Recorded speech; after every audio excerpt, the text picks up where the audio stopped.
meta.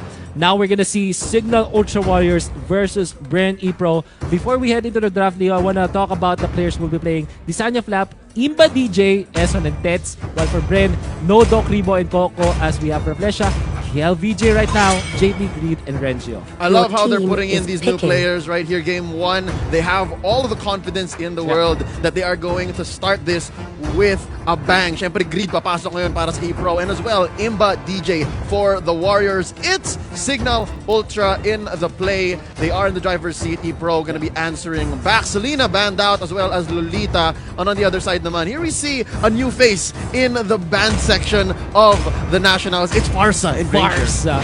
Indeed. Also, Valir ang unang ibibig dito ng Cignal Ultra Warriors. I think that if you go back sa ating mga conference number 2, they were also prioritizing the Valir. Laging first face siya. So it's either the first pick or the second and third pick if they are on the blue side. Now, you mentioned about Farsa, isang hero na na-revamp after, I think, a month ago.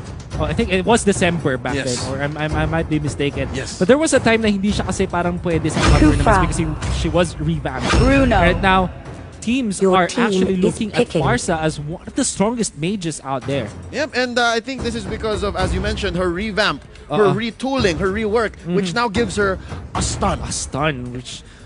What happens there is pag namarkahan ka with the curse of Crow, and then it could just use any skill that damages or even I think yung attack niya. But again, imagine feathered airstrike from out of nowhere stunning you up. Huge amazing range. She's able to get out wings by wings.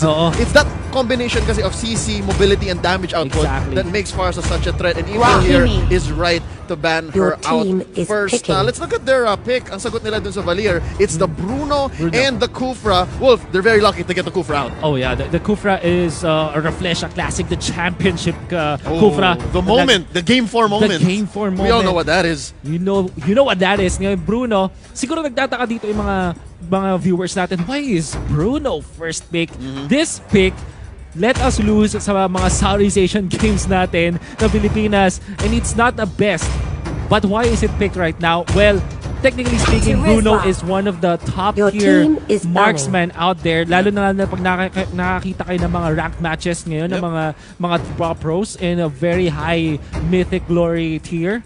At napakalakas niya in terms of snowballing if you play your cards right in the early game. And it also benefits so much with that red buff na bagong-bago sa meta natin. Yep, which basically gives you true damage upon hits. Not just attacks, not just skills, any hit. Any hit. So this is a safe pick for Bren Epro. And we were discussing off the air how small now the window for marksmen are. So keeping this Bruno here and just picking up the good supports, picking up the nice structure for essentially this Bruno to flourish is what Bren Epro is going to go on. On the other side, let's look at what the Warriors are bringing in. It's Kimmy and Grak. Oh my God, nalusot ng Bren dito yung Kufra, pero sabi ng Warriors, sige, amin yung Grak. Amin yung Grak, amin Kimmy. This is the classic Kimmy lineup, and I think that they will put this Valir into the support role.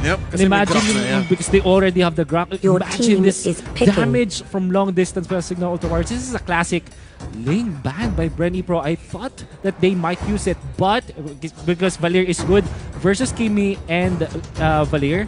I mean, Ling is good against Kimmy and Valir, but because they already have their position 1, yung Bruno nila existed na, so hindi na sila din magliling.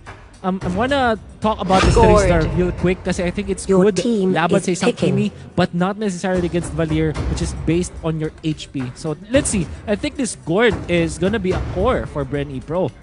We'll see. That's gonna be a strong mid here for Bren Epro, and that shows us exactly how powerful Valir is. We always kind of discount Valir these days. Inisip natin, hindi naman siya worth first pick. Dapat yung Kimmy inuna nyo or Grak. Pero I like what Cignal Ultra Warriors is doing here. It's a very utilitarian Valir because it saves their Kimmy from the potential dive. You can push people back. Exactly. Right, with the torrent. Which, you know that sobrang taas ng value na out of those pushes. Wow, this is interesting. Cignal Ultra Warriors if you look at their lineup ngayon, ito yung pinaka-komportable nila spot. Imagine, Conference 1, medyo gato yung recipe nila. I mean, Xborg and Valier, hindi sila yung kasama dun sa meta na yun, but it kinda feels the same role as something like yung mga support nila na the Franco, or I think that they run Tam support then as well. So, Xborg is either gonna be an offlane or support, we don't know. And then, of course, Gushon is gonna be their mid laner. Napakaganda against all of these heroes na medyo tambay sa likod. Bruno at si Gord, they want to stay in one position and just deal the damage from but Gushon does not allow you to do that. Gushon with Desanya will pierce through. I really like what's happening here. If you guys are a long-time Mobile Legends esports fans, itong Cignal versus Bren, El Clasico to eh. You guys have seen several incarnations of this matchup, and how perfect that we're opening it up in the season finale right here.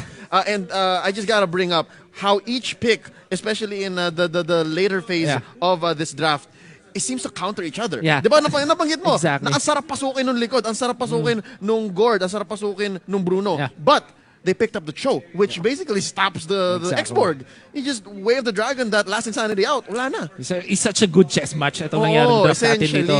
Na talagang palitan. We don't know who outright won the draft, but each team does have their win conditions.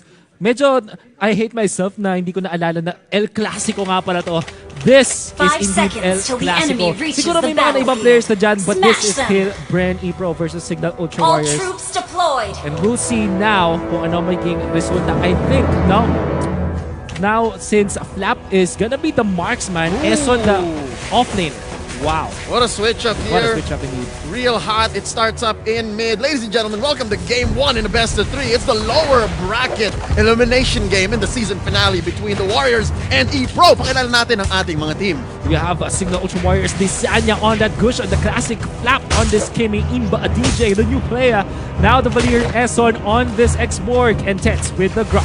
Epro got Raflisha on that tank. Cho Kiel VJ making his debut as Bruno. JP on the Gord. Greed as Arcufra and Renzio on that Terizla. Both teams deep into their side of the map. Medyo safe sila ngayon kasi hindi pa nila alam kung anong dinadala ng mga bagong players. But you know what? This is a very good aggressive play by Cignal Ultra Warriors. They already got the opposing blue buff. I think they did.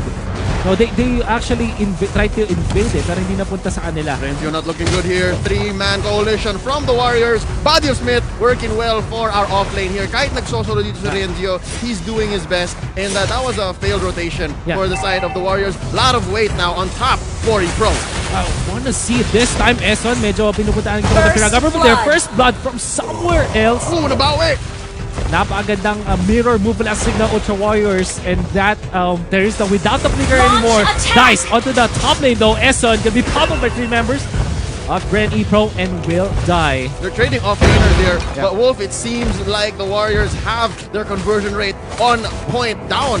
Bottom taken out so quickly underneath 2 minutes. Ito yung nagtataka ko because I really saw Cignal Ultra Warriors invade the blue buff of Bren Epro, but I'm not seeing another blue buff. So it's on the Gushon and 2 red buffs, one of the Bruno, one of the Kimi. Does this mean na nag-double blue buff sila sa Gushon, which actually is not that much of a problem, but you give a lot of farm to your Gushon, which is good.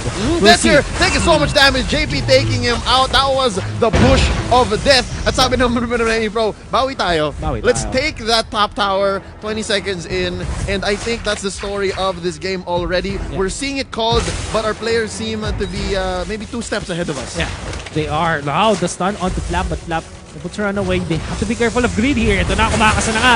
Tatama ba ang kanyang Tyrant Spirit? Will hit onto 1, but the defense is there from Cignal Ultra Warriors. They will fend off Bren Epro. Medyo mali yung tinalanon doon ni Greed. And he's taking so much damage, mga kaibigan. Last insanity coming in. Eson not getting much in there. Taken out by JP with the Mystic Gush. And that is a dive too deep for our Xborg. Mga kaibigan, nagpo-push na dito ang Cignal Ultra Warriors. There goes the wild charge. There goes the wild charge, but there is the way of the dragon para mapag-defensa dito. But Cignal Ultra Warriors, they don't really want to get a kill. They just want to go for the turrets. But of course, hindi nila nagawa yan dahil na-clear out na yung minute wave. With Bren Epro, they might go for the turtle this time. We'll see. They have 4 members around the turtle area. Nice drop block in there. But Raflesha finds an opening. Here comes Greed with the jump. But Imba DJ able to run away. Turtle will be taken by the Gushon. Ngayon si Raflesha neta mapapasama dito. They do out the damage with Kimi. Point blank range. That was a good rotation from the Warriors, starting with a take from the Little Wanderer, turning it into an engage underneath Turtle. Kahit apat sila doon, kahit fresh yung mga members ng Bren Epro, they could not have come back. Kasi nag-recover na sila eh. Yeah. Again, if you guys have just jumped back into Mobile Legends after a big update, I think at the start of the year, the Little Wanderer was a little addition to the map. And that essentially gives your team some regeneration if you take it out. Ang tawag nga ng mga pros ngayon dyan is healing galing. But a Little Wanderer. Again, there's another take on it. Yeah. So easy na heal siya, of course, what you can get. And a lot of gold in the early stages of the game. Ang taas ng value nun actually, mas mapapabilis yung pagkuha ng items ng mga mid laners ngayon comparable to the previous patch. Iba din siya. Look at that push, but of course, the way of the dragon in there. Able to take down now. Flap in trouble against 4. Kaya ba mag-survive? Mukhang hindi. Na-stun na nga siya dito. Will try to deal the damage, but it will not be even close.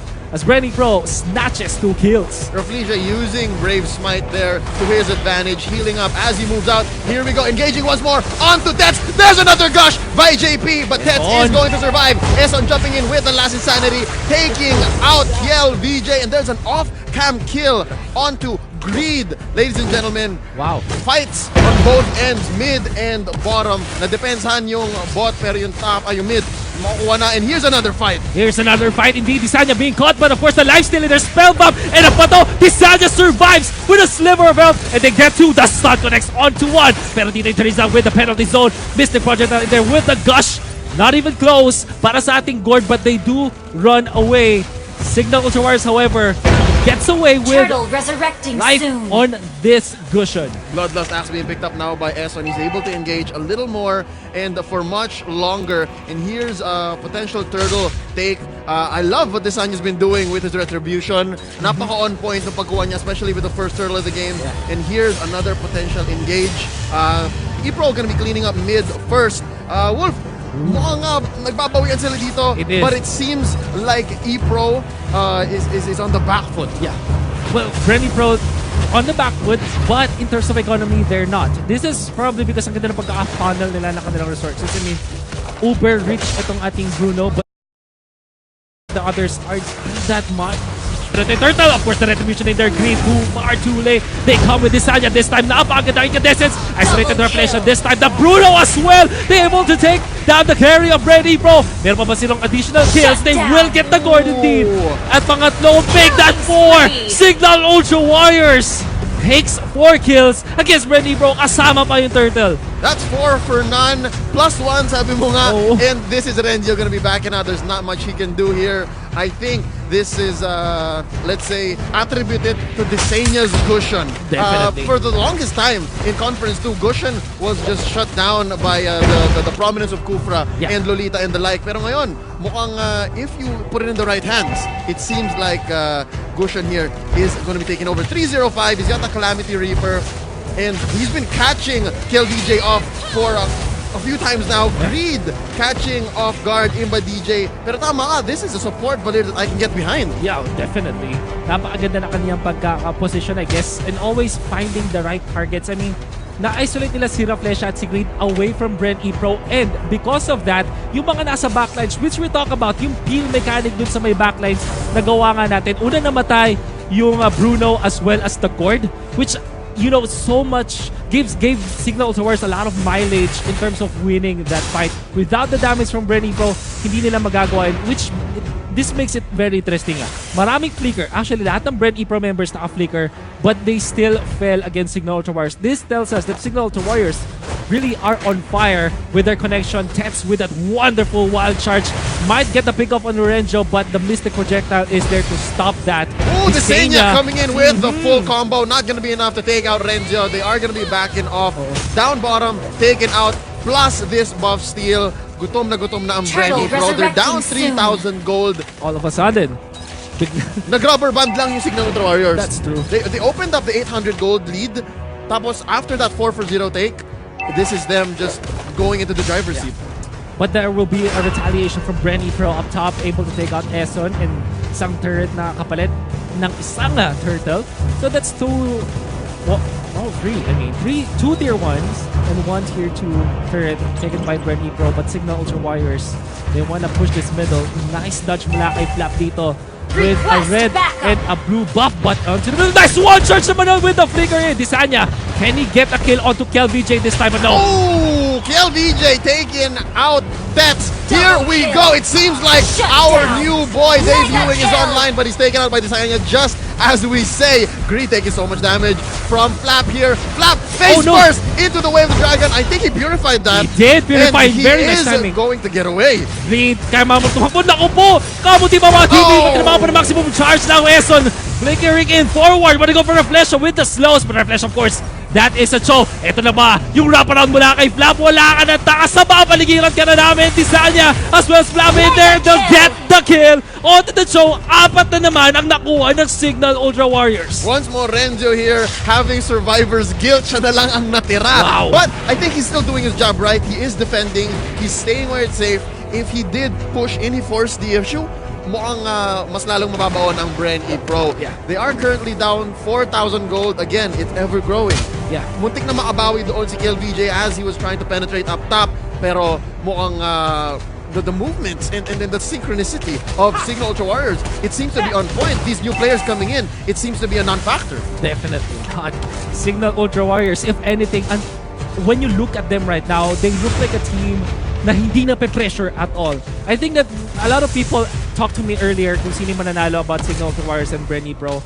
I told them na may team ako na Cignal Ultra Warriors can pull this off even after that conference 2 result, because right now, it seems like they aren't pressured at all. If you look at them, before this match, pag nakita mo sila, parang ang saya nila. Yeah. There seems to be no pressure at all for Cignal Ultra Warriors, and it's very good to play at that rate. Kapag wala ka, nothing to lose, nothing to gain, you will have a better game comparably, and this really shows up come game number 1. And I'm excited to see this. Ladies and gentlemen, first floor taken out by Desanya, and they are going to engage here. They're not exactly hurting. Nice grok block put up there so that they can disengage. Wolf, let's talk about Desanya. Right now, he is taking off, and it's not because nagkamali naman yung Bren Epro. I mean, Greed is still putting up the Tyrant's Revenges the right way. But you know, those two first turtles, it's gone a long way for Desanya to take over. And not only that, ang ganda rin yung pagkagamit niya na turtle. Paggamit ng Retribution against the turtle, really fine place. And it's also, yung Cignal Ultra Warriors, yun yung advantage nila. Walang Retribution ng Bren Epro. So, really, in contests of turtles, laging disadvantage ang Bren because they don't have that burst damage against the turtle, courtesy of the Retribution. Which is, I think, evidence here of how Conference 2 Cignal Ultra Warriors engage. Well, let's talk about this right now. Big fight down bottom. Greed coming in. Last Insanity being used by Eson already. Renzo taken out by Imba DJ. Making a double kill. Greed going down. Desanya taken out by KelVJ. Oh my god, KelVJ now on a double kill. Eson looking really low. They are going to disengage. Gosh here being used by JP. A successful defense by Epro. Not all thanks to that initiation mula kay Greed. If you look at it, hindi siya yung parang big ticket ultimate na 4 yung tinamaan or 3 yung tinamaan. Only 1, but a very crucial member from Cignal Ultra Warriors. Isolating the core members. Kaya nga naman nung tumalon na si Eson with that last Insanity to follow with Desanya, there wasn't any follow-up from Cignal Ultra Warriors. So parang nahati ng 2 units ng Cignal Ultra Warriors, and that's not what you want to play with if you are playing on the side of the Warriors. Now, Bren Epro able to defend because of that. And syempre, you cannot discount the fact that this is still Bren Epro. If there will be defenses, kung lupit pa rin na kanilang mga experience dito, which kind of makes me think, Raflesha is not playing the Kufra, by the way. And Greed really showing up even with this Kufra. Yeah, they have all the confidence in the world na ibigay kay Greed itong Raflesha. And Renzi here just doing his best to just check into that buff. Oh my god, the bush, I'm sorry. There's a grok block. Renzi using the flicker. Wild charge already committed here by Sets. And there's a power of nature. Renzi looking really low. Shield being put up right here. JP with the gush just to clear the wave. And that is going to be a successful defense. KelVJ and the gang taking out bottom. Nice distraction tactic by Bren Epro. Up top, sabi nila, bigyan natin ng konti. Kaya naman ni Renzio at ni JP yon. And let's slowly get back into this game. Yeah, I like how Bren Epro are reacting to this. Yeah, surely they have lost the previous fight. Surely nawala yung Turtles and Cignal Ultra Warriors are pulling ahead in terms of economy. But that should not end there. Iba talaga ang nakukuha ng mga teams sa expert with playing from behind, and Bren Epro are showing that. Like, they're finding ways to still have a win condition into this game even when they're not fighting. Like you said, yung distraction nga na ginawa nila dito sa may top lane was enough to force Cignal Ultra Warriors back.